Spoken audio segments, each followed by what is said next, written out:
You're listening to ChuckTalks. Two guys, two subjects with no script, little editing, and zero filter. Let's get to it. All right.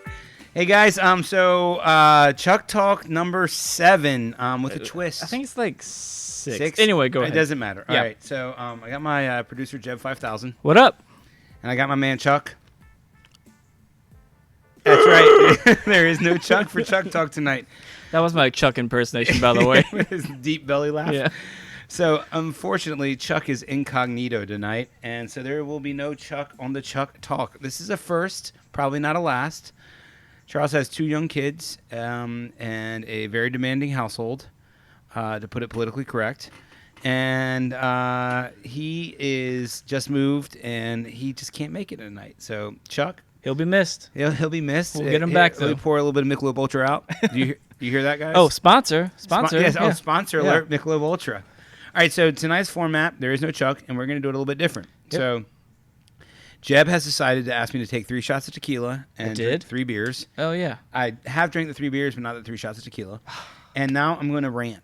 Okay. So I'm going to Rush Limbaugh the world. I do have, from last week, I have the questions from last week. Do you want me to ask them? Yeah, fire away. All right.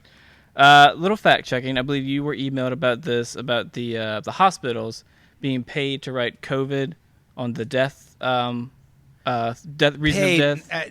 not paid, incentivized. Incentivized. Thank you. Yeah. You had claimed it was 39,000. You were told that was not true. Yeah, so I had a doctor buddy fact check me and said that I was providing misinformation, and I asked him how, and he said that hospitals are not paid $39,000. So I looked a little bit further into it, and why people in society who you would normally trust did use the number 39,000. What I learned was hospitals who paid Medicare, which is basically paying. The government pays for the service of taking care of a U.S. citizen through Medicare. It wasn't $39,000. It was 20% if it was a COVID-related patient. 20% of what? So if, let's say, the bill was $10,000, they got to bill $12,000. So they got to tack 20% on is how the legislation worked. And then I did some more research, and I found out that also hospitals received grants from the federal government in preparation. And when you divide out the number of patients that a state took care of based off its grant, the highest was Montana received almost $400,000 from the federal government to take care of COVID patients. When you look at the grant based off the COVID patients, New York was the lowest, and it was like $10,000. Wait, were they being paid before? Like just They were being paid by the pandemic, and bunny ears, why the pandemic was going on. So I looked a little bit further into it, and these Medicare bills can be anywhere from $8,000 to $12,000 a day. Okay. So when you start tacking on 20% to $8,000 to $12,000 a day, it's not hard to get to $39,000. Right. So the point is, we always want to be factual here. Like, I don't want anyone to accuse me of not being factual. Facts do change as more information comes out.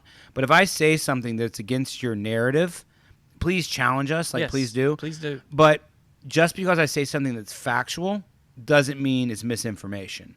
And so he got upset with me. He's like, yo, man, I had to stop listening. You guys are full of shit and blah, blah, blah. And I'm like, well, tell me what the truth is. He's like, it's 20%. And so I went and I researched, and he's right. It was 20%.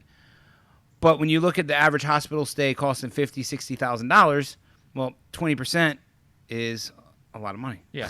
20% of $100,000 is $20,000. 20% of $200,000 is $40,000. Right. When you look at these grants and you add that in, it gets up there. So the point being is, whenever I'm wrong, I apologize. And I do apologize about being wrong. What I'm not going to apologize about is the fact that when government incentivizes through things such as 20% increase on Medicare or these grants, that hospitals that are already hurting for money because elective procedures can't be performed because doctors are in lockdown or doctors can't be there or whatever, are of course going to take advantage of it. Yeah. Like there's no business out there that's like, oh, the guy coughed and sneezed and he died in a car wreck, but or he died with lung injuries from a car wreck, but let me not mark up his bill another $8,000, $10,000. And the money thing it does matter what the number is. I'm glad that he called you out. I'm glad that he tried to correct us.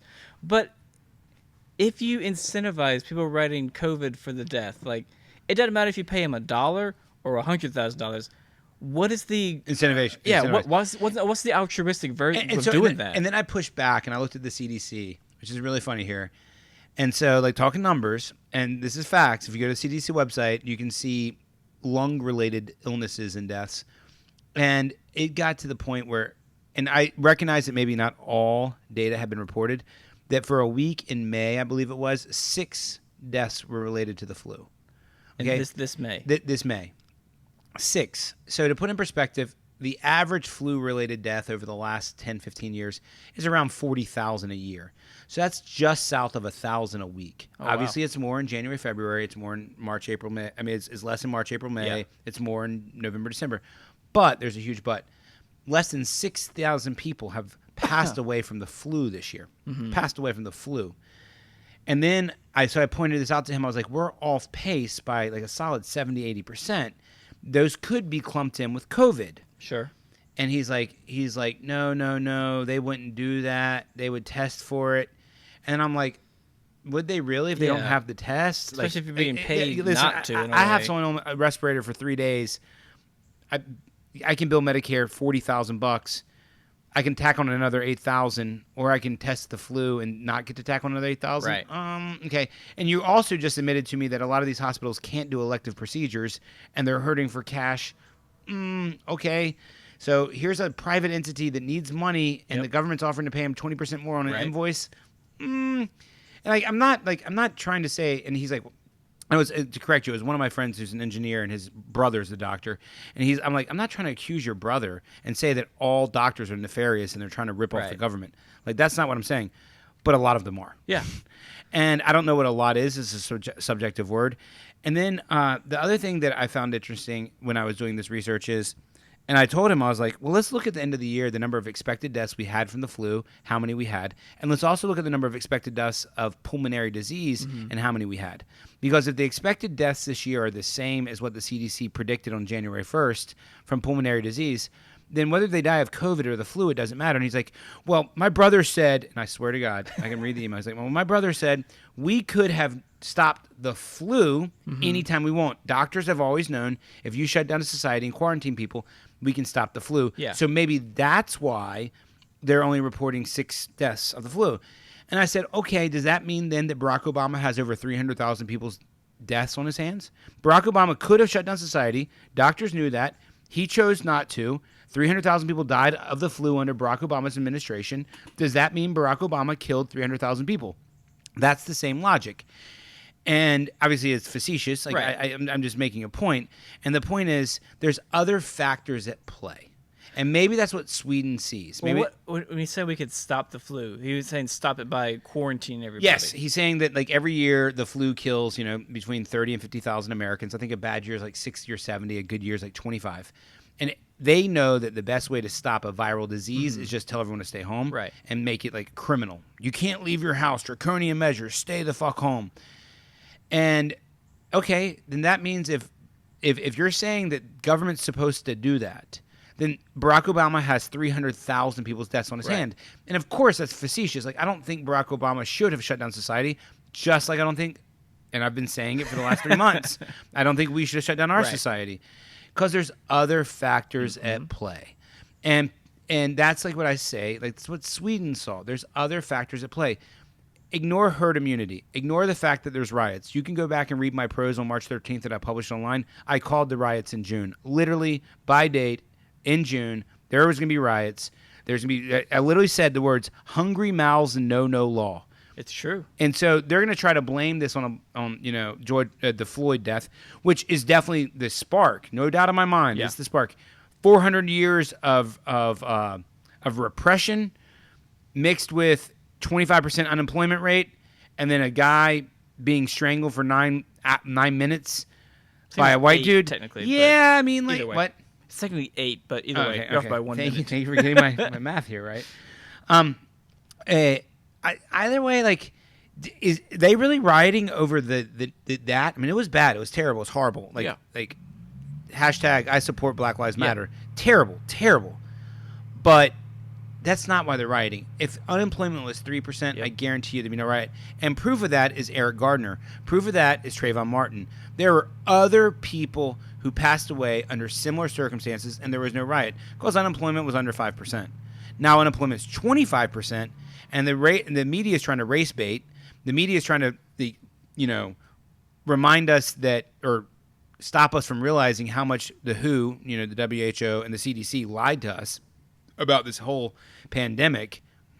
Bunny ears again. And Bunny, man, he's everywhere tonight. yeah, the bunny's everywhere tonight. And they're trying to change the subject.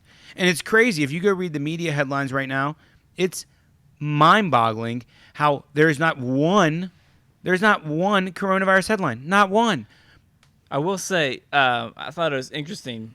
Last week, riots were happening.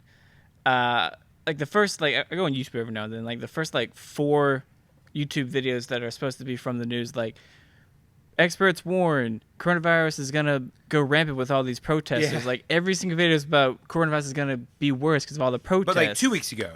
Oh yeah. Okay, so if the virus really takes 4 to 7 days in its gestation period, then right now millions of people should be dying. Right. Let me check my news feed. Oh, there ain't no one dying. It's just like, gosh sakes, guys. Like, when are you going to grow up and admit the media lied to you? You fell for it. And then we have to ask ourselves why we fell for it. And there's one simple reason. Trump hysteria. There's not one simple reason. What do you mean by Trump hysteria? The Democratic Party. The audience. Ben. The correct term is Trump derangement syndrome. Whoa. TDS. TDS. So the audience, that's not Chuck. The audience has what is it? TDS. Patent pending. Trump derangement syndrome. Is that something you made up or? No, there's a Wikipedia for it. Okay. I will look it up. Trump derangement syndrome. And so people like my father and my mom, who I love very much, hate Donald Trump to an nth degree that they would prefer to believe that he killed 100,000 people and society to fail than they would to just think about it rationally and just say, hey, let's slow down. Trump might be right about this.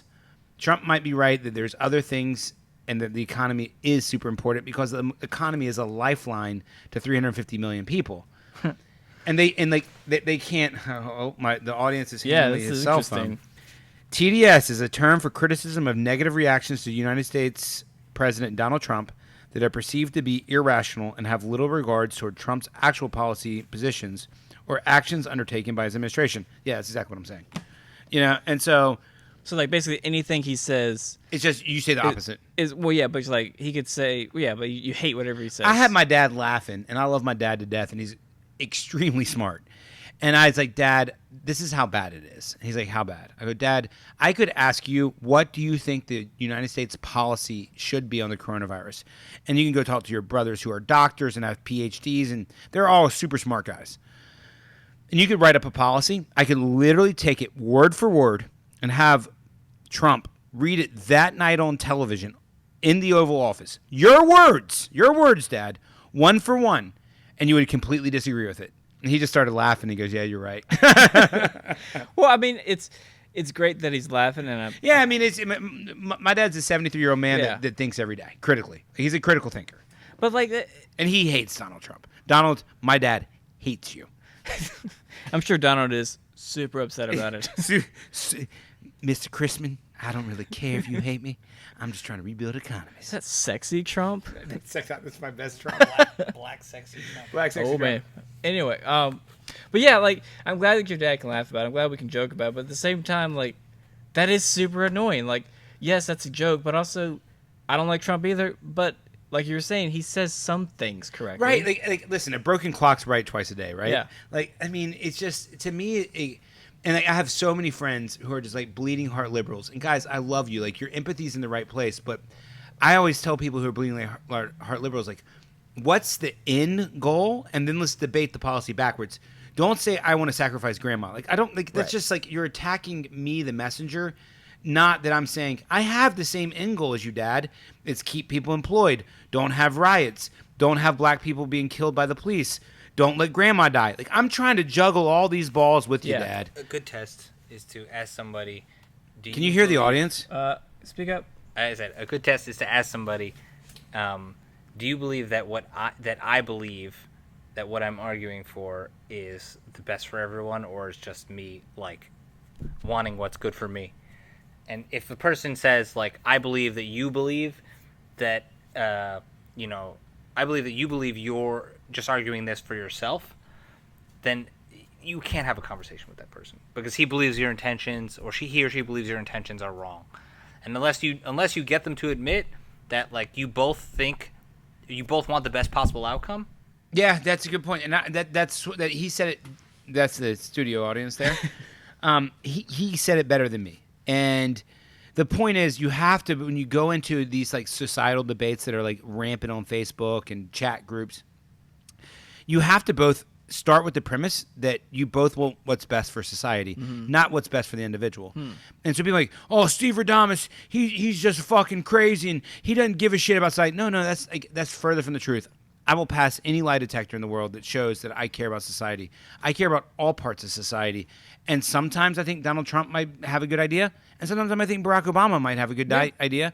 And sometimes I think Donald Trump might be wrong. And sometimes I might think Barack Obama might be wrong. It's possible. And so the point is, like, I really want everyone to have fun at the party. Like, no one's ever accused me of, like, pissing in the Oreos, or shitting on the cupcakes. Like, I want people to have fun. Like, everyone knows that works with me. Everyone knows that I'm friends with.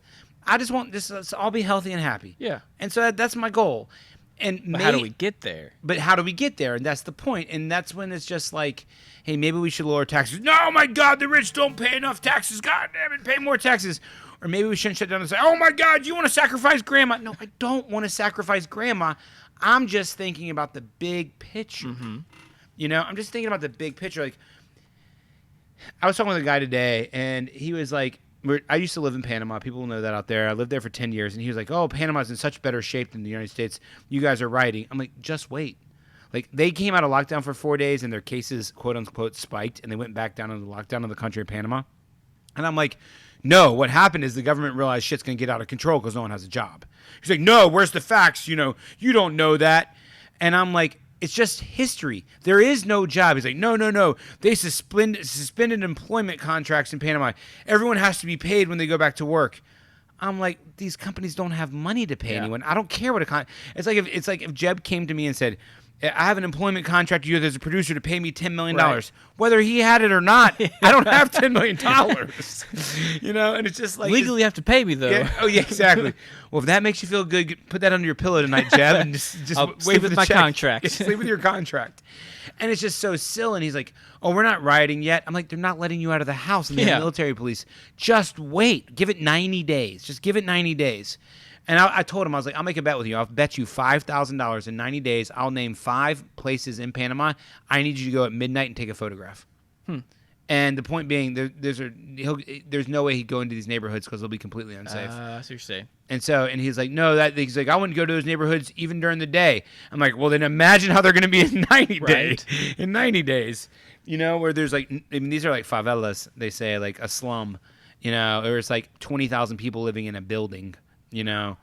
And ironically, this virus is so deadly, and there's 20,000 people with no hygiene living in the same building, and none of them are dying, but the virus is supposedly everywhere. Like, you gotta start asking yourself these questions. See, that's what I understand. We talked about conspiracy theory the other day, and I don't think that the coronavirus was, like, orchestrated. No. It wasn't, like, the brainchild of Fauci or whatever you want to say. But I do kind of agree with you that it's been way overblown.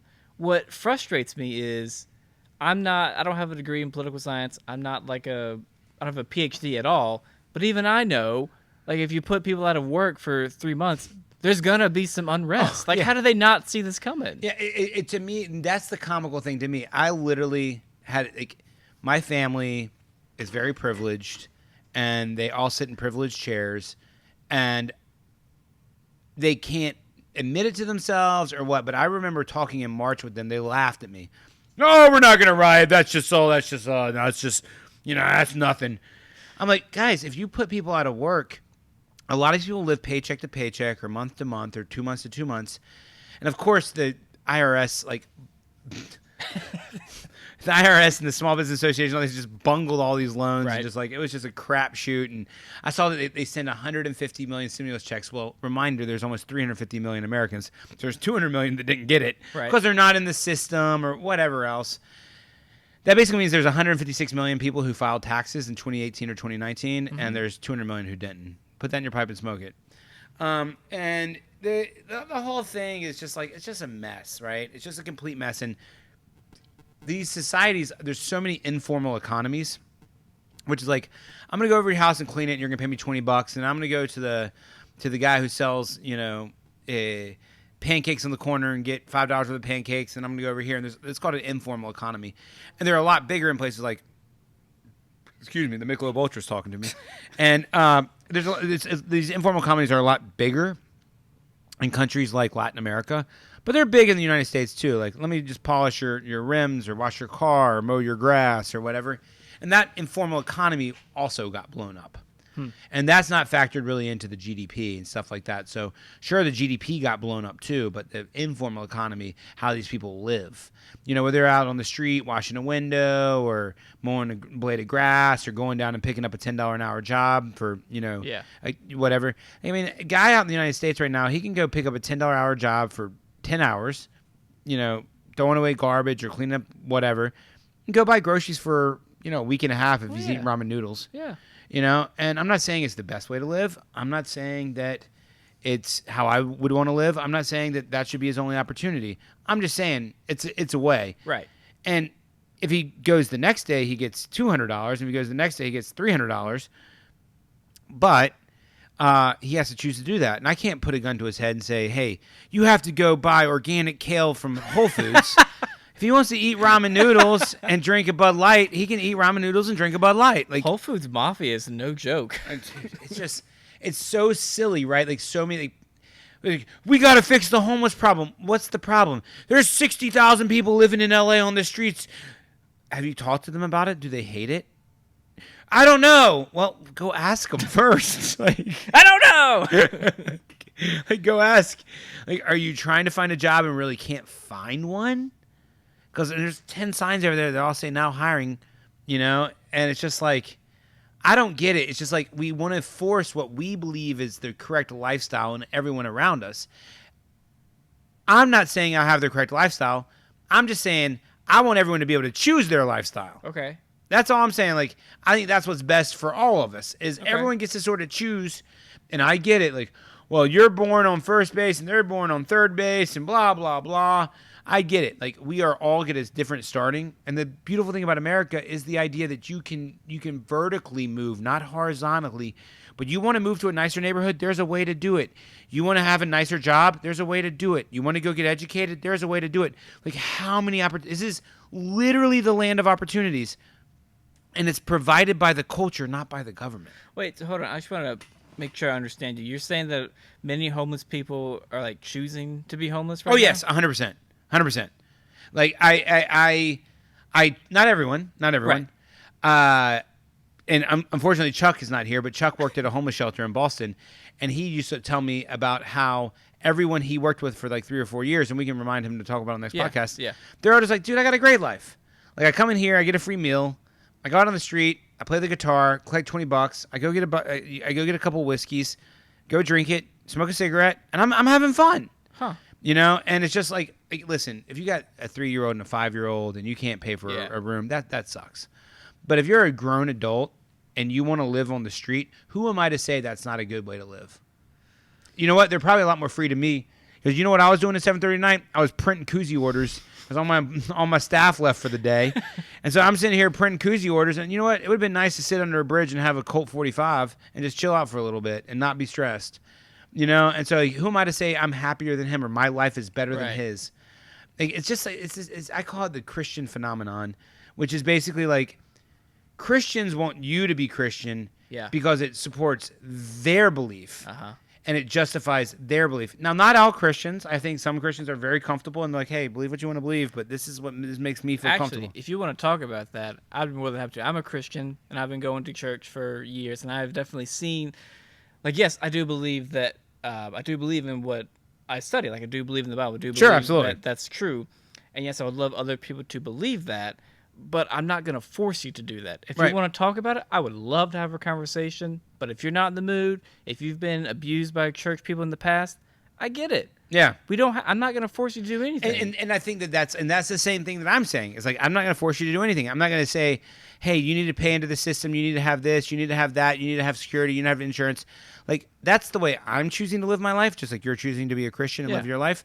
And at one point, I was a big believer and, followed Christ and took up the cross. And then I sort of backed away from the church because I was just like, I don't really believe this anymore. And I might go back and believe it again That's one day. fair. That's your choice. And I might go back and believe it again one day. But I just saw the thing with me and Christianity, and now we're getting off subject here. What are you Squirrel, talking about? squirrel, wee woo. I don't have my harmonica. Is I just don't like hypocrisy. Sure. And I so agree and completely. listen, there's millions. Like, my parents are just like, my sister's an evangelical missionary. My parents are like salt of the earth.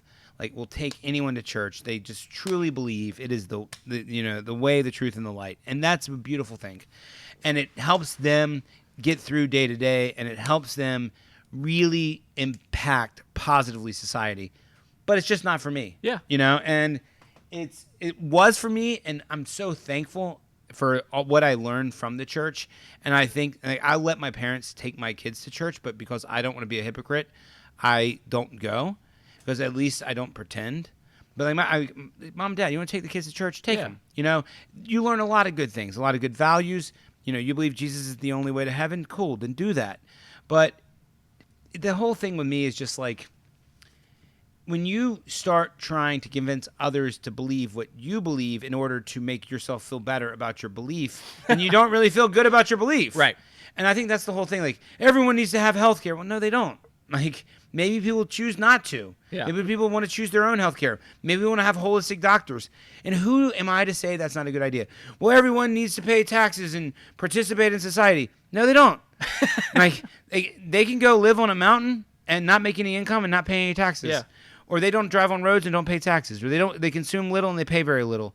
Like, it's just this whole idea that we all have to do something because you think it's the right thing. Just blows me the fuck away. Just like, it's not helping. It's not helping anyone. Would you say like people forcing other people is kind of like misery loves company? Like, I've been suckered into working a 9-to-5 job, so therefore you have to work a 9-to-5 dude, job. a perfect one? Perfect is kids, no kids, marriage, no marriage. Yeah.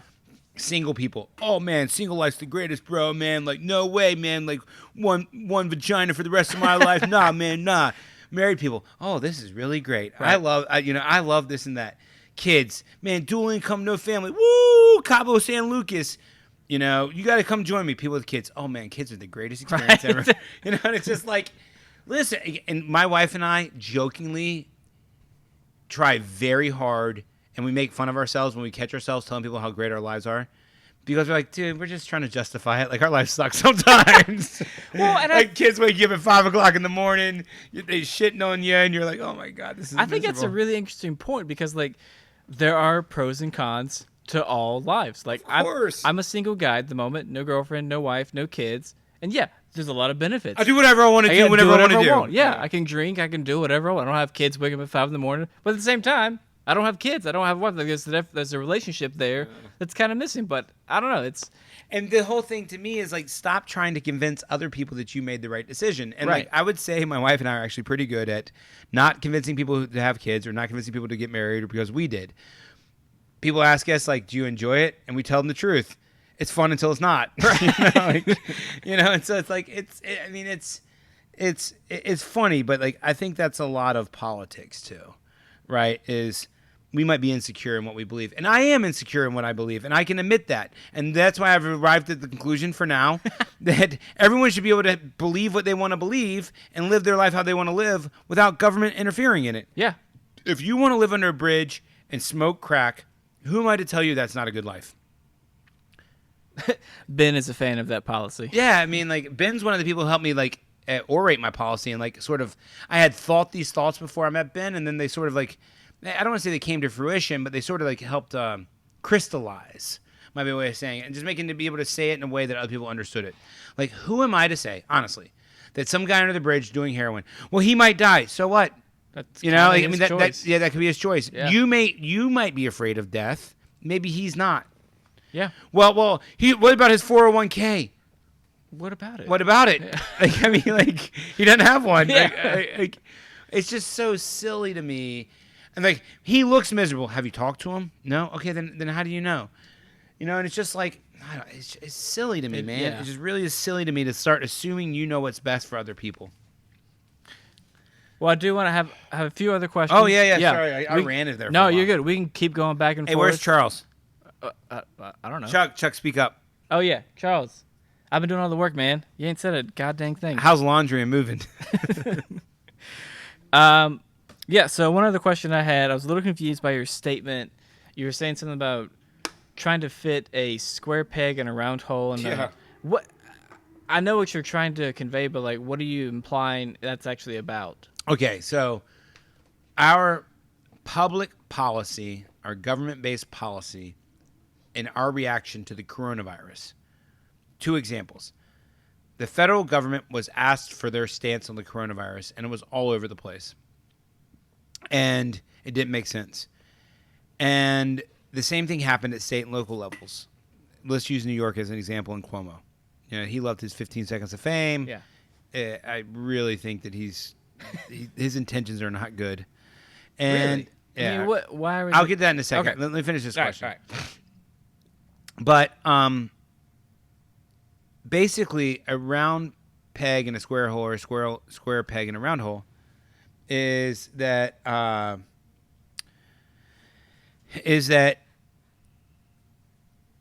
society makes a policy that's a blanket statement.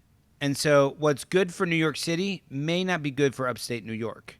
So maybe quarantining in New York City is the right thing to do, but quarantining in upstate New York is not.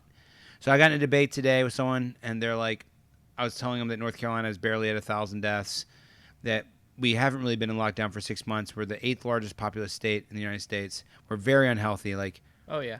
how you said it, Stephen, how you guys told me this was going to be, and I was saying it wasn't, was apocalyptic. We'd be at 50,000 deaths. 5% of our population was going to be eviscerated. Yeah. All this stuff. And, like, we're 98% short of 5% of our population passing on. I mean, that's, like, statistically to zero. And they're like, well, just New York City's different. And I'm like, that's my point from the entire time.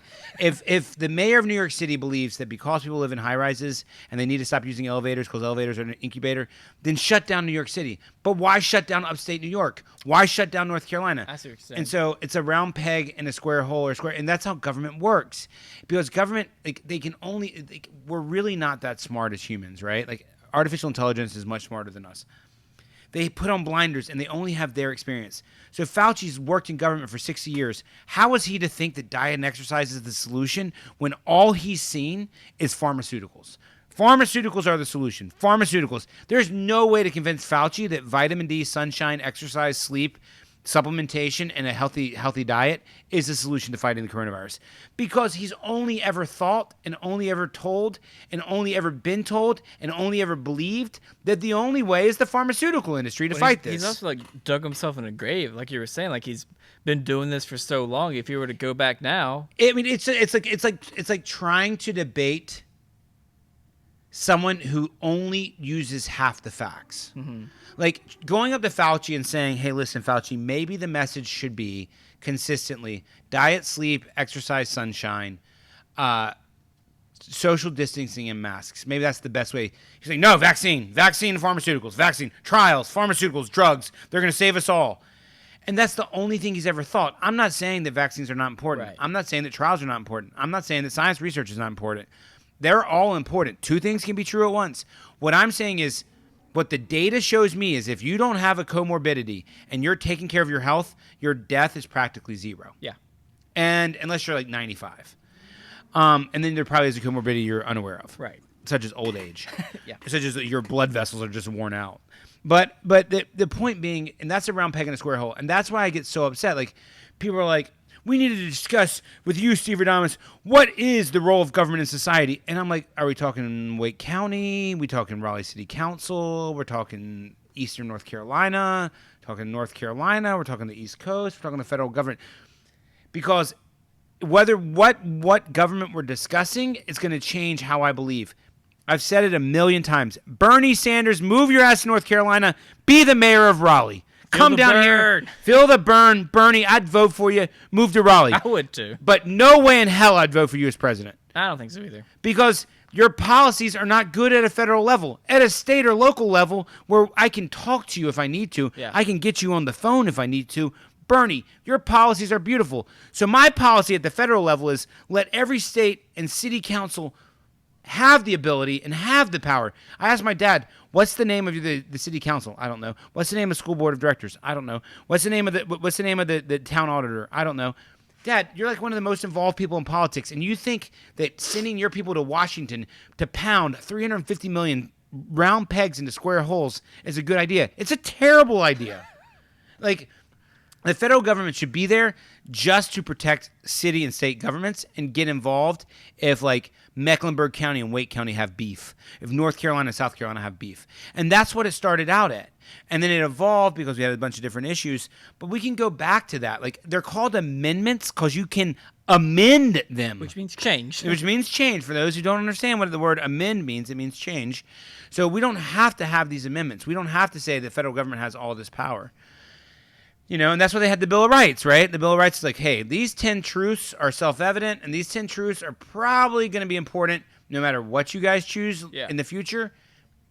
Freedom of speech, freedom of expression, freedom of the right to gather, Second Amendment, the right to protect it, the right to bear arms, the right to protect it, your freedom of speech. The police shouldn't be allowed to come in your house. Troops shouldn't be able to quarter in your house. There should be a due process. You shouldn't be able to deprive people of property, liberty, and the pursuit of happiness without a proper independent judicial body. And this is what these, you have the right not to self-incriminate. Like, this is what the Bill of Rights is, and they still make sense today. Yeah. Oh, yeah. And then they did the 13th Amendment, no slavery. Like, great, yes, okay, we needed to add that on. It should have been in the first. It is in the First Amendment. We just didn't interpret it that way for whatever that was, 80 years. But the point being is, people just are constantly debating government, and I'm like, guys, debate where the government should be. Don't debate what the government is. Like, do you really think that what's good for Vermont is good for New York City, which is good for Florida, which is good for Wyoming? Right. Do you really think gun laws in New York City should be the same gun laws in Wyoming? Do you really think that healthcare in Southern California should be the same as healthcare in Alabama? Like, they have different problems and different challenges. So just let it be, man. Just the federal government should have a military 80% smaller, 500,000 people, highly trained, super, super, super powerful cyber warfare abilities, super, super, super powerful drone abilities. That's it. There, I just saved 30% of the U.S. federal government. We should have no Medicare, no Medicaid. It should be up to the states. We should lower federal income taxes to maybe like a flat 5% federal transactional tax in all the United States, and then just let the states figure it out. And that should be the government. Yeah. And, well, what would we do without Washington? We'd do a lot better. We would survive. We'd survive. We wouldn't have shut down society. Now, maybe de Blasio wants to shut down society, and Cuomo doesn't, and they can have a little beef there. But de Blasio is the king of New York City. You don't like him? Vote him out. Yeah. And guess what? You're in fucking Albany, where the state capital of New York is, and you guys don't have elevators, then you don't need to shut down. Yeah. It's just like, oh God, I still can't believe that we just shut down 350 million people over this shit. I know. And no one's even talking about it today. It's mind-numbing. And when I fought against it, it was like, you want to kill your mom. I'm like, my mom is sacred to me. Like, I love my mom more than I would sacrifice myself to give my mom one more day on earth. To accuse me of wanting to kill my mom is below fucking cockroach. I just saw what was coming. Yeah. And I hate to remind my guests, but this is why they call me Steverdamus. And like, oh, you're smart. No, I'm not smart. I just logically look at things and arrive to simple conclusions. Which is a skill a lot of people don't have. It's the ability to think beyond tomorrow. It's come up a lot on our podcast. It does. Like, it just, that baffles me that so many people, I get it. We're emotional. We're angry. We're sad. There's a lot of things going on. It's a bit chaotic, but you have to be able to stop being angry for a second. And think with your prefrontal cortex. Yeah, some people can't do it. Yeah, my wife and I literally have a symbol when the other one's getting up, and it pisses us off even more. Like my wife does it to me, I do it to my wife. Is we tap the front lobe of our brain, which basically signals to the other person like you're not thinking with your prefrontal cortex. You're thinking with your hippocampus. You're thinking with the fight or flight. You're angry. You're emotional, and you're not thinking. Yeah. And it's just like, man, and it's hard. It's hard to just stay and like. Just Ben and I a few days ago, we got in a conversation, and we were not in our prefrontal cortex, and we both realized it. We both looked at each other and took a deep breath, and we're like, let's try to get back to our prefrontal cortex here and just sort of figure out what's the best thing. I think sometimes that's looked at as weakness. It's not. I agree, but I feel like that may be the problem. Is a lot of people like you back off. Like you may have been angry at Ben. I'm gonna go get another beer. Ask Ben. I don't know what he's gonna say. I'm gonna guess when he comes back. Okay. So guys, I swear to God, I'm not listening to him. Ask Ben what the top attribute is of a great poker player. Ask him that question. Oh yeah. I'll answer that question in a second. Ben, take over. Ben, you were a poker player in your past. You mind I'll be back in a minute. Steven just left the building. He'll be right back. Ben's just sitting down in Steven's chair. You want to inform the audience on the best attribute a poker player has? Yeah, it's simple. It's being able to separate yourself from results. Separate yourself from results. What do you mean by that? I mean that the outcomes of something won't affect your mood. So, like, if you lose something, coin flip or poker hand or whatever, the result doesn't make you feel bad because you understand logically that some portion of the time you'll lose and some portion of the time you'll win. And if you take enough chances with the odds in your favor, you will eventually be a winner. Okay. So basically, it's like every loss, every win, you're still the same Ben. You can still play the next game the same way. Correct. All right. You're listening to ChuckTalks. All right, back. Steven just walked back in. I swear this was not planned All right, or so fake. You asked Ben what was the top characteristic of a great poker player. I did. Okay. I'm going to guess, and I'm probably wrong, and Ben will tell me if it would have been number 2 out of his mouth. Yep. But my guess is someone who removes emotion from the game and does not make decisions based off the money in the pot or the money. They have no emotion attached to money. That they're just looking at their odds. Yep. He said it very more succinctly. He said, "What? I'm sure. He was guys. By the way, he was like a top 100 poker player in the world for like 5 years. So. No, but that's so true. What did he say? Separate yourself from the result. And so the point is, that means that he might see $12,000 and it's $2,000 more to call in the pot. And I'm sure he's probably seen this a million times. That's no exaggeration. And he knows that he's got bad odds, so he doesn't chase. He's just like, all right, I probably have a 60-40 loss here, so I fold. Yeah. And he's folding away, and that's what they call pot odds in poker, I think. And I don't know what the fuck I'm talking about. So but if you can't make rational decisions and you can't remove emotion, you're just going to consistently make poor decisions. Yep. Every time. No, and that's just, I think that's what's happening right now. Like, I am just as maybe not just as upset. I am upset about George Floyd and the police hell yeah, me brutality. too. It's ridiculous. Me too. But yeah, I mean, there is something to be said about Martin Luther King peacefully protesting. I understand that you sometimes can't think straight with all that's been happening, and sometimes peaceful protest is not an answer for you right now. I don't know. I guess police are just as guilty of not reacting peacefully. I mean, for me, it's like the thing that as a white privileged American, and Ben hates when I say that, but as someone who grew up white in the South, I recognize I grew up at least a step ahead. Sure. There's other things besides my skin color. Like, I had 2 parents in my home that were both college educated. There's an interesting study where it was if your father's mother had a college education, it was like 98% causation of your success, or correlation would be the right way of saying it. both my grandmothers. So this is a woman educated in like their 1920s and 30s, which women weren't. Both my grandmothers graduated from college. Like that's like 1% of 1% of 1%. What does that mean? One went to the University of Chicago, one went to Appalachian State Teacher College. I actually went to Appalachian State University for undergraduate. But what does that say? It said that I grew up in a household that clearly valued education. And what's the best way to get ahead? Work hard and educate yourself. There's no shortcut to success. It's work hard and educate yourself. That's it. And think and make rational decisions. And the point being, but a black kid in the South, grandmother, great-great-grandmother wasn't even free. Yeah. Great-grandmother couldn't go to school. Grandmother probably couldn't go to school. It'd be very difficult to. Mother, depending on the age of the black man we're talking about today, probably could go to public school, but a very poor one, poorly funded one.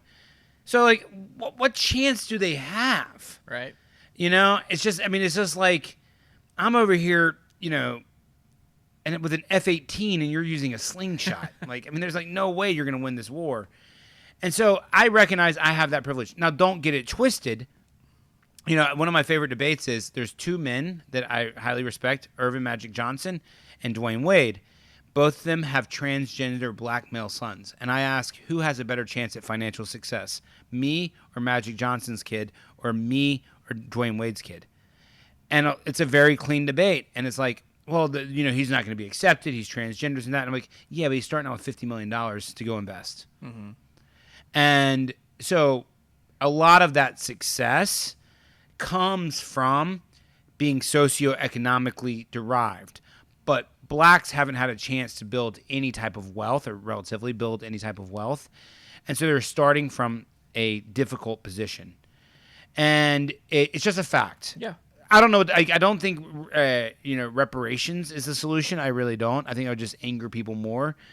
I do have my solutions, and we'll get to those later in the show. But I think that just like we have to realize where we're starting out, and we have to think rationally about it. And we have to make rational decisions that are in the best interest of everyone as well as ourselves. And it's just like a constant balance and weight when you're deciding. And I don't remember where I started going with this, but we're staying on the idea of rationally minded decisions. Right. And I don't know. I just wish that people would. I think too. You're talking about being angry about George Floyd. Thank you. Yeah. Let me get back on my rant. Okay. I'm angry too, but that's not going to resolve the situation. Right. What's going to resolve the situation is for the people with the power and the money to arrive to what I believe to be two simple solutions. Change how we police our nation and change what is considered a crime. Yeah. And those two things will help break free the bonds that the black society, like black men and women, have been just held down and repressed by over and over again. It's just a constant, almost subconscious decision that white America, and like you got to remember, I think 13% of the population is black. Like they're not a huge minority. Whites are still a massive majority in the United States. But we have to have a respect and understanding and appreciation for the difficulty that they've been caused by all our ancestors. Yeah. And they need their voices heard, and we need a solution. And for me, the solution is simple. Change how we police and change what we consider a crime. And for me, I've said it a million times, there should not be a crime if there is no victim, and you cannot be the victim of your crime. Buying a drug from another man is not there. Where's the victim? No one's hurt. No one's dying. Yeah. Consuming a drug. I don't give a shit. The worst heroin pill in the world. Okay, well, his mom is upset. Yeah, okay, fine. His mom's upset. But is his mom emotionally harmed? Did he beat his mom? Oh, he beat his mom? Okay, put him in jail. Sure, absolutely. Yeah. Totally agree. Well, also, that's more of like for the son and mom to figure out on their own. Oh, I say this all the time to people, especially my hardcore conservative friends, and it drives them crazy. I said, would you ever call the police on your kids if they were abusing drugs?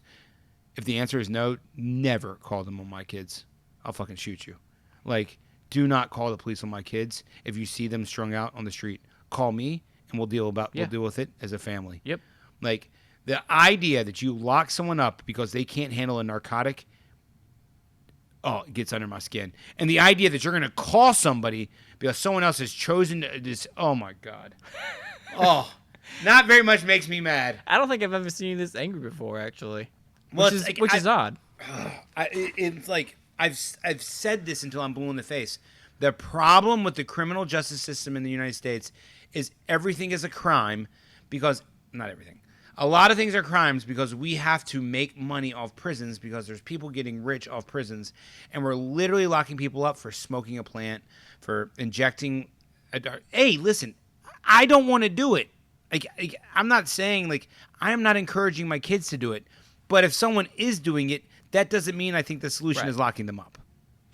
Would you? I mean, this is just hypothetical, but would you talk to, say your son in the future is a pothead? Would you talk to him about that? Sure, absolutely. I talk to him. I talk to him about it now. And that's some of the privilege that I might be like. But I don't think that being a pothead's a bad thing. I just think if he wants to go live on the beach and surf and play a guitar and that makes him happy, truly happy, go for it. All right. And smoke pot, that's fine. But if he's like, hey, Dad, I really want to see how far I can go in math or how far I can go, well, son, then you can't have distractions. You really need to control what your distractions are, and that's going to help you go further in life. And that's yes, absolutely. I talk to my kids about drugs now. I'll talk to my kids about them later. I'll talk to my kids about it in the future. I am afraid because you can start chemically changing people's brains. But the solution, if we try to get people off drugs or never to do them in the first place, is not locking them up. That's still not the solution. Right. That's just not the solution. The idea is to aggressively try and medicate them through natural ways. Get them exercise, get them out of the house, get their self-esteem motivated. Let them see there's a different way. Form new habits. Mm-hmm. Form new habits. That's the best way to deal with drug addiction. It's not lock them up. That's just there's anyone who tells you that locking someone up is the way to deal with a drug problem or people who are involved in drug crime, I usually accept other people's opinions, but that one's just flat wrong. It is. There's just no factual basis to it. And that includes every drug. And I know that's hard for people to understand, but crack cocaine's so dangerous. It is literally the same drug that I could go blow at a nightclub in New York City and get a $50 fine. A black dude could go smoke in his own home and could be in jail for 20 years. The reason why crack cocaine is so penalized is because it's much easier to lock up black people than it is white people. Period. The end. It's the same drug, and it's crazy. To me, the most dangerous drug in the United States where I see, and having been in court and having been in law school and having seen how it works, pretty much every defendant of every crime that you don't like, hitting someone, abusing someone, it starts out with, the defendant appeared inebriated. The defendant smelled of alcohol. The defendant had obviously been drinking. The defendant admitted to drinking. Every single one. And that's just legal. Why? Because it's the drug of choice by white people. As I'm drinking my third beer now. Well, also too, I can't say this a lot, but it can be taxed. The alcohol companies are making huge money off of this. Oh, dude! Alcohol companies are terrible. They're like, oh, we're gonna teach you to drink responsibly. It's I sell koozies. No, don't buy 100. You don't need it. Buy 50. I think I'm ever gonna say that to a client. Are you old enough to buy these koozies? Exactly, dude. It's so stupid to think that alcohol companies really want people to drink less. It's the same the pharmaceutical. I guarantee you, most of the OxyContin out there on the streets is bought by people who are addicted to OxyContin, not by people who just came out of shoulder surgery and they need it. Oh yeah. It's just are you kidding me that you think Purdue Pharmaceuticals don't want people to take OxyContin, and they're trying to fight the wave of the oxidation of, rural America? Dude, What are you smoking? Right.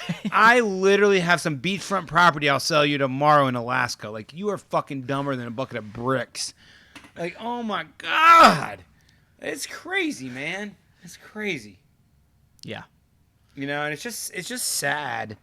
You know, and whenever I go back to it and I grapple with these things, and I do, and I try to listen to them with an open mind, and I'm sure sometimes I don't. And sometimes I'm looking for confirmation bias and whatever else, but when I really like ponder something and debate it and ponder it and debate it, I almost always arrive at one conclusion: more freedom, not less. Yep. And that's almost always the answer: is more freedom, not less. Yeah. You know, and people make these arguments, and I listen to them, and I watch them, and I observe them, and I've had the ability to live outside the country for 15 years and observe other societies. And I'm telling you right, like, it's going to turn into damn anarchy, and there's going to be Mad Max. And I'm like, no, it's not, man. And if it is, we'll start putting law and order again. I'll say, hey, I was wrong. We need a little bit law and order.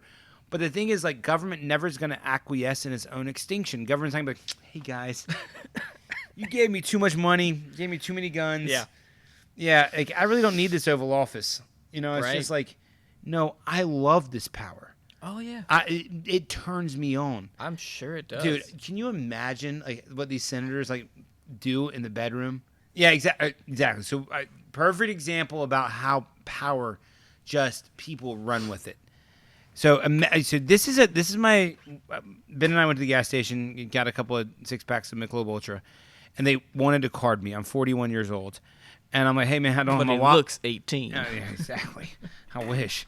And they're like, Ben's like, I'm paying for it, man. Here's my ID. And he's like, no, I need to see his ID. I'm like, bro, I'm 41. I Yeah. come to this gas station. I probably bought beer at that gas station 35, 40 times. He's like, nope, can't do it. I'm like, man, just get the owner out here. I know Saad. Like, bring him out here. Like, he'll recognize me. He's like, well, I don't recognize you. And he just loved the power. And this is a gas station attendant, probably making $750 an hour. God bless him. He was an immigrant. He was here working hard, but he just loved the power over us to tell us, no, I can't sell you these beers. And then finally, I was like, man, just please, like, do I have to beg you? Can you please just give him the 6-pack of beer? We'll get out of here. I'm 41 years old. I'm Yeah. here all the time. If anything's happened, I'll take responsibility for it. And he did, and to his credit, he sold us the beer. But, okay, now extrapolate that to, I can tell 350 million people not to leave their home. Oh yeah. Okay, if this guy's getting off on telling me I can't buy beer at 41 years old when I obviously look over 21, like, imagine these people who can just write a check for $500 million to their buddies. Imagine these people who can just say, hey, go kill everyone over there. Like, are you kidding me? They don't enjoy that? Oh, my God. It's like the same thing. It's the same problem. Like, Ben always laughs at me. He's like, if you really run for office, what platform are you going to run on? I'm like, I'm going to run on the platform that I'll go to Washington and give everyone back the power. He's like, that's not going to work. Like, you're going to get to Washington and you're going to try to shrink it and you're going to love the power. Oh yeah. And I'm like, you might be right. And that's why I have friends like you to smack me in the face and tell me, give back the power. Yeah. That was your policy. You know, that's what you said. It's like state and federal governments need to be more empowered. And they need to feel that their decisions make, and the local populace needs to deal with their state and local politicians. And it shouldn't be Donald Trump or Barack Obama or Bill Clinton, because you don't give power to Bill Clinton. You don't give power to Barack Obama. You give it to the Oval Office. You know, it's just like my dad, dude. Barack Obama could write whatever executive order he wanted. He could write what, dude, King's wishes. The king says do this. My dad's like, woo! King says do this. Go, Obama. King says do this. Woo! Next thing you know, Donald Trump, King says do this. Hell fucking no. We ain't doing that. I'm like, that's the problem, Dad, is the Oval Office has the power to do this. Yep. And there's no checks and balances, and there's all these executive orders. It is a fucking nightmare of regulations. Obama signs thousands of executive orders. First thing Donald Trump does is sign thousands to negate them. We as a society don't know what's going on because we've bypassed the Constitution and started making law through the executive branch, not the legislative branch, and we're not even, judging it through the judicial branch. Like, just shrink the Oval Office. Just shrink it. Go back to what, I think Washington was a 2-term president and wrote 8 executive orders. Obama wrote like 4,000. Trump wrote 4,000 on the first day, reversing all the. I mean, it's a fucking mess, man. But the problem is Washington's too powerful. That's honestly my opinion. No, I think you're right. You know, I think they tried to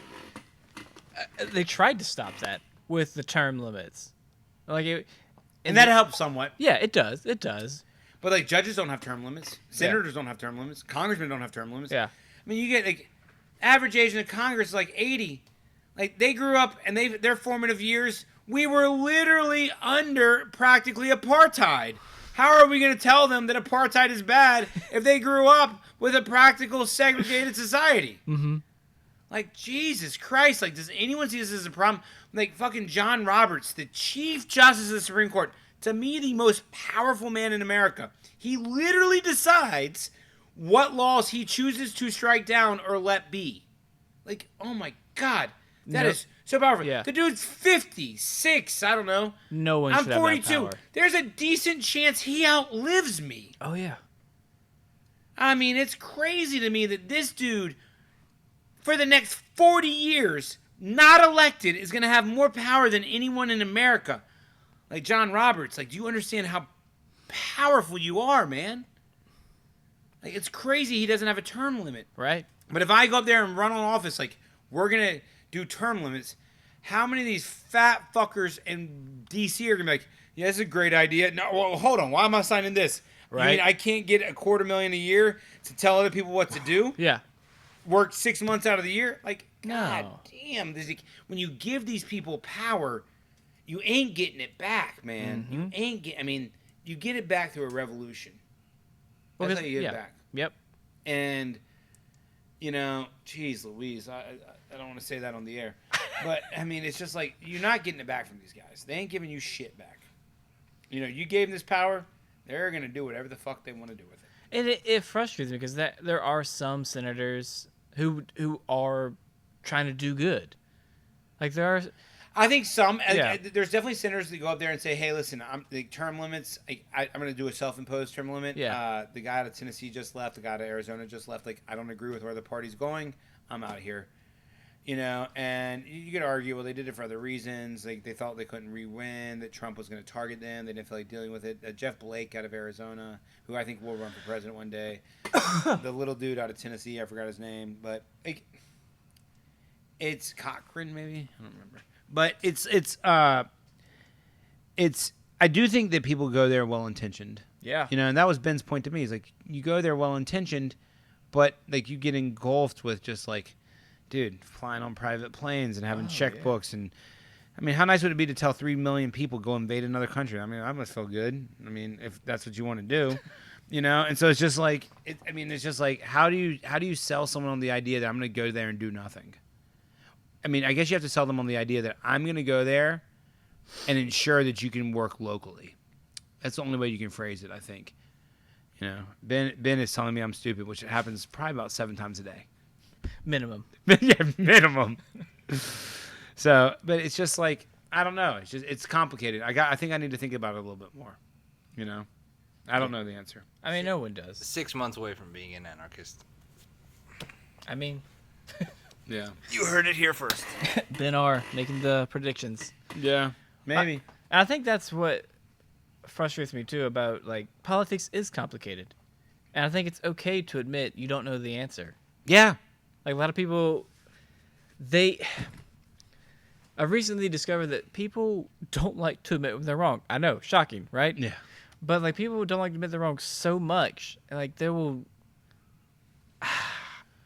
like, they're afraid to admit anything. They'll just, double down on what their bet is. And just, like, continue to I go had that. on. The guy I talked about earlier in the podcast today, like, he was like, look, you know, look at how tough, you know, or how bad that it is in the United States government is treating the United States citizens compared to Hong Kong protesters. And I'm like, bro, like, Hong Kong is a small city and the United States is big. He's like, but look how many arrests you had in the United States. I went and did the math. For Hong Kong, for the United States to have the same number of arrests, meaning that their government cracked. Same percentage. His argument was that the Chinese government cracked down on protesters less than the U.S. government. And I was like, this is the problem, because he's always making up these statistics. I'm like, bro, this is the problem with you and Fauci, is like, you don't look at things comparatively. You know, okay, 100,000 people died of COVID. Okay, how many people were expected to die this year? Oh, 3 million? Okay, we're still 97% off the goal. Yeah. Or not the goal, but the realistic situation. Yeah. Because you're not looking at things comparatively. And how many people would have died anyways? You need to ask that question. But anyways, he's like, well, look at Hong Kong. You know, like, you're cracking down worse than that. I went and did the math. For the U.S. government to arrest as many people as the Chinese did in Hong Kong, they would need to arrest 452,000 people. Okay? 452,000. Just for those out there, we're not even remotely close. Yeah. The significance is practically zero. And I was like, bro, just admit you're wrong. Just admit that it was a poor example. Yeah. And he couldn't do it. He just could. He physically can't admit he's wrong. He can't say, that's a really good point. I shouldn't have said that. That was dumb. Yeah. You know, and it was just like, bro, like, you literally tried to compare the U.S. government to the Chinese government. I quickly pointed out a fact that if you do comparative statistics, the U.S. government has not even come close to arresting 500,000 people. 500,000! And he's just like, he just can't admit it. He just like doubles down on, no, the U.S. government's tyrannical. And I'm like, bro, go enjoy lockdown. Go have fun, man. You know, it's crazy. It is. It is. Ben's angry. Ben is pissed. Ben is just storming. Ben's so grumpy. He's so grumpy. He's just a grumpy dude. Grumpy Gus. Grumpy Gus. This is a ploy to get me to make a question, but I won't. There you go, Ben, using that prefrontal cortex. Yeah, exactly. Ben's like, I'm emotionally thinking about this pot odds. I'm definitely not calling. Go ahead. Give me a question. One more question. And I'll rant for 5 more minutes. The only thing I got is you and Charles were saying that you don't see any problem with misinformation. Like, you don't see any problem people spreading falsehoods on Facebook. Is that what you were? No, if you heard that, that's the wrong thing. Okay, so what were you saying? I think what Charles and I were trying to say is, if you're sharing an opinion, and even if it's based in misinformation, that doesn't necessarily make it criminal. I think it's criminal, and I believe Charles will let you finish your Chuck Talk next week, but I think it's criminal if I knowingly plant evidence and then say, look, you know, there's the murder knife, and I frame you. That's criminal. But if I go and I look at a scene and go, yep, I think Jeb definitely did it, even if it's not likely or not provable, it's more dangerous to say, Jeb, you can't practice free speech. Or the person saying that Jeb did the crime, you can't practice free speech. So it's kind of hard for people to grapple with in their prefrontal cortex, that the idea that it's more dangerous for government to start saying, hey, you just can't say that, than it is to actually say that. So Charles' example is the fire in a crowded theater. Mm-hmm. It's definitely criminal to yell fire in a crowded theater to create a rampage. Yeah.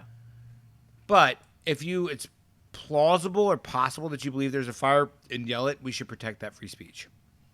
Okay. Because it's more dangerous. Because once you start down the slippery slope of, well, that's not factual, then it turns into anyone who disagrees with me is not factual, and that turns into dictatorships. Well, then what about, like, in your example, let's say that's just my hobby. Every Saturday, I go to a theater and I yell fire. Like, I can do that every Saturday. Well, I mean, the Supreme Court... That is no one's hobby. Yeah. First of all, it's a silly analogy. That's fair. But the second of all is, like, the Supreme Court have made it clear you can't yell fire in a crowded theater. Like, there's limits to free speech, very small ones. I think what Charles's point is, even if I'm saying something that... If I'm saying something that is factually true and it doesn't jive with your narrative, I'm fucking saying it. And if I interpret it as something that doesn't jive with your narrative, deal with it. If I'm completely lying, I shouldn't be able to do that. But if I say, hey, listen, the coronavirus is not dangerous. Yes, 100,000 people died, but that's not a lot of people. And someone's like, oh my God, that's a ton of people. It's apocalyptic. I'm going to censor you because you're not telling the truth because 100,000 is a lot. You're then beginning to censor people on subjectivity, not on facts. And to me, 100,000 people, when you're having, 10,000 die a day in the U.S., it's not a lot. When you look at how people are dying and what they have and what their age is, it's not a lot. It's not dangerous. But if I say that, it's like, oh, that's criminal, Steven. You're saying this, and it's going to lead to people's deaths. Like, I've seen how they're saying, like, people who say things that I say should be tried for murder. I should be tried for murder. For murder. For murder, because I'm encouraging people to not take this seriously. Which is, you've never said that. I've never said that, but you have said wear your mask several times. I've said wear your mask several times. I've also said this is very dangerous for a small percentage of us. But I've also said our overreaction is silly and we should never have closed schools. Yep. And people are saying not closing schools leads to death, you're a murderer. And it's just like, whoa, man, this is free speech. You might think it leads to murder. I might not think. I might think it not. We can debate it out. Yeah. But I'm not a murderer.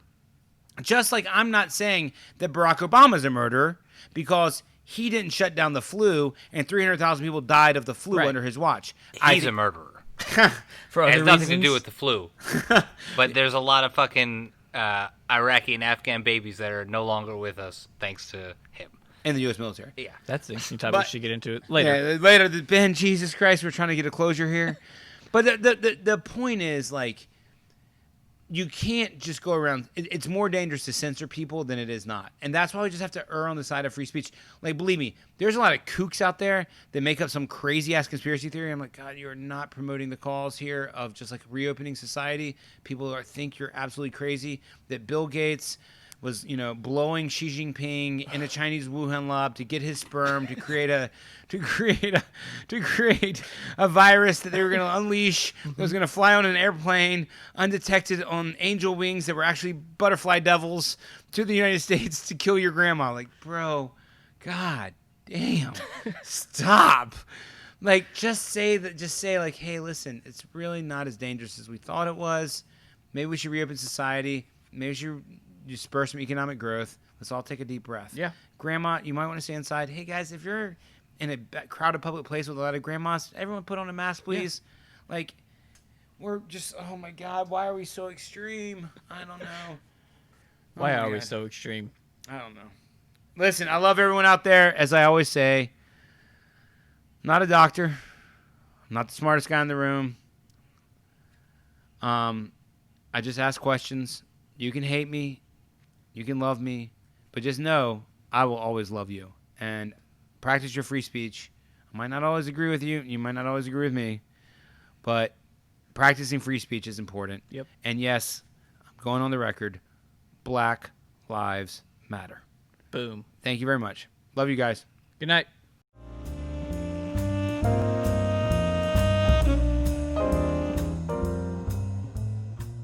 Chuck and Steverdamus are not doctors, certified or endorsed by anyone, really. Just two guys trying to make sense of everything.